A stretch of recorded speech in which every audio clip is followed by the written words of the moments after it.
BJP দলৰ সমৰ্থিত প্ৰাৰ্থী আমাৰ ডেকা ডাঙৰীয়া কাৰ্যালয় আমি উন্মোচন কৰিলোঁ। আজি আমাৰ এই কাৰ্যসূচীত আমাৰ অসম প্ৰদেশৰ ফালৰ পৰা ৰূপম গোস্বামী ডাঙৰীয়া প্ৰভাৰী হিচাপে আহিছে, অগপ দলৰ নেতৃত্ব আছে। আমি সকলোৱে ইয়াত সংকল্প ল'লোঁ, অগপ আৰু বিজেপি সমৰ্থিত প্ৰাৰ্থীক আমি ইয়াত জয় কৰাম আৰু এই জয় 100% নিশ্চিন্ত।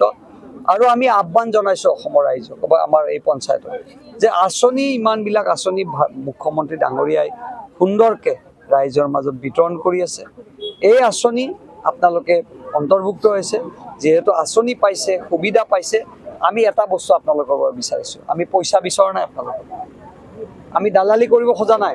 আমি বিচাৰিছোঁ যে আপোনালোকৰ বহুমূলীয়া ভোটটো ইয়াত অগপৰ হাতত, অগপৰ হাতী চিম্বলত প্ৰদান কৰক। এইখিনি আমাৰ অনুৰোধ।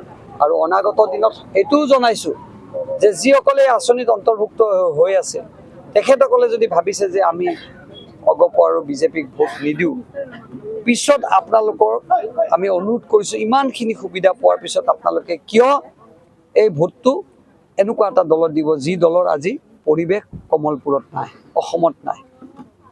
আজি কংগ্ৰেছ একেবাৰে শূন্য হৈ গৈছে। যিহেতু কংগ্ৰেছ ইয়াত নাই, বিজেপি আৰু এজিপিৰ ভাল ইয়াত পজিশ্যন ভাল, পৰিৱেশ ভাল, তেনেস্থলত নিজৰ ভোটটো আপোনালোকে নষ্ট নকৰি বিজেপিক ভোট দি অগপ আৰু বিজেপিক শক্তিশালী ৰূপত আগুৱাই লৈ যাওক।